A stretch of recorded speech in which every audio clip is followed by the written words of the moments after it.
Hi, I'm Phoebe Roberts. I am a professor of English and writing at several colleges in the Boston area, and I just want to share a few thoughts on the value of bad art.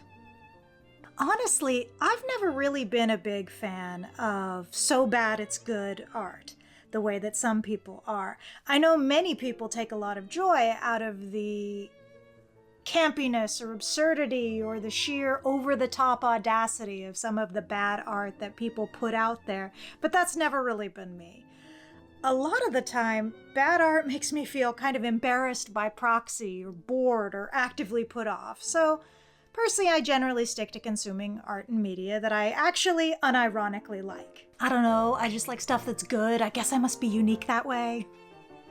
So I guess I don't really engage with bad art all that often unless I'm critiquing it. But I'm not sure that that's such a good thing because I don't actually want to be that disparaging of bad art, because even though I don't really enjoy it for itself, I've come to really appreciate what the existence of bad art means. As an artist myself, developing and improving my craft to be the best it possibly can be has been a really serious and important pursuit in my life.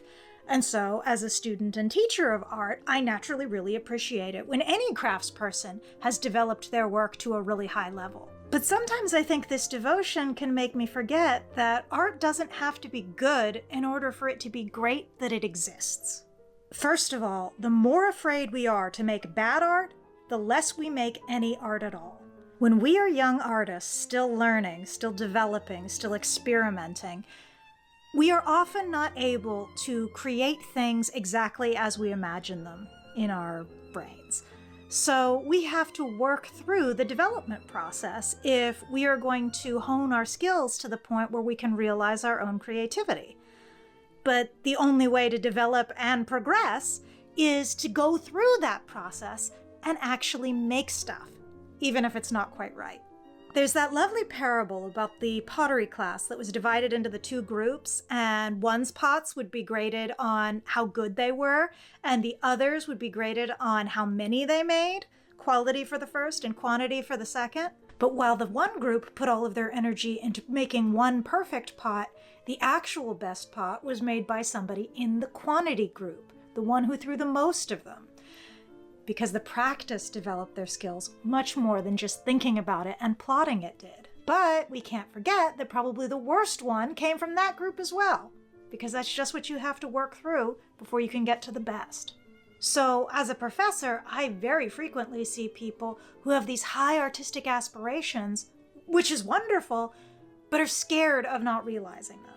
And that fear of making the bad art, of embracing the fact that they have to make bad art, stops them from making any art at all. I have seen this so many times with young students, but honestly, I've also seen it with more mature artists as well, who know what they're good at and know that they're capable of making good stuff, but as a consequence get scared to ever step outside their wheelhouse. They're afraid of making something that's not as good as what they can do when they're in their comfort zone, so as a consequence, they end up never pushing themselves or never grow or develop in any way.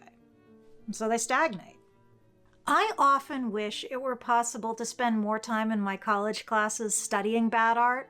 I think it's probably the case with most college courses that we spend most of our time studying, good examples and identifying what they did well so we can incorporate that into our own practice. But understanding the mistakes of others can be just as instructive as learning from our own. Still, it's probably not a good idea to spend too much time eviscerating bad art in my students' eyes, because I don't want to encourage them to become afraid of it. I worry that if I hold up somebody else's hard work and rip it to bits and point out all the ways that it's inadequate, they might be afraid of creating work that somebody else could hold up to that same process. And I do not want to encourage that fear of making bad art that might help them grow. But you know what? Bad art isn't just a hump on the way to getting to the proper stuff. Art doesn't have to be good in order for it to be great that it exists. Art is the thing that makes us human. Often that pursuit is the highest expression of our feelings of connection to and existence in the world around us, of our self-actualization, of feeling safe and secure enough in the world to be able to worry about something other than just survival. People should be joyous in making art, whether they're good at it or not. And you should not have to be good at it in order to feel welcome to make it. It's not a bar you have to meet. It's an expression of your humanity. So I have been making a real effort lately to appreciate bad art simply for existing. That somebody made it because they wanted to make it, and that they appreciated the joy and the power of doing it. This is especially important in the age of generative AI, where we see people trying to find shortcuts through the process, and who would rather steal the hard work of the artists that came before them than go to the trouble to develop their own skills and their own voices. Nothing makes me appreciate the heart and soul behind some person's earnest piece of shitty art than when I compare it to the soullessness of some AI slop. Years ago, I remember picking up the first and only novel of supermodel Tyra Banks, entitled Model Land, out of a morbid curiosity. It was a horror dystopia, I think, aimed at young adults, teenagers, maybe even middle school kids, inspired by some of her experiences in the modeling industry. And having done some modeling myself, although obviously not anywhere near the level that she has, I was curious how she would use those experiences to comment on having pursued that art form and having done it in the context of that industry through the horror dystopia lens. And I will be honest, it was pretty terrible. I don't even think it had all that much to say on modeling as an art form or as a profession. But I had a soft spot for it because of its creative verve. There's not really any other word for it. It is actually one of the more creative novels I've ever read.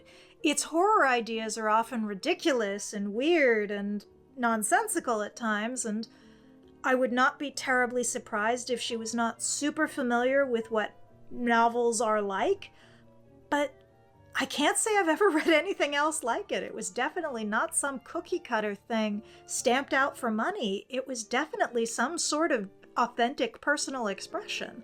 I don't know if it was something she should have asked people to pay her money for, which is always a question when discussing bad art, at least at the commercial level.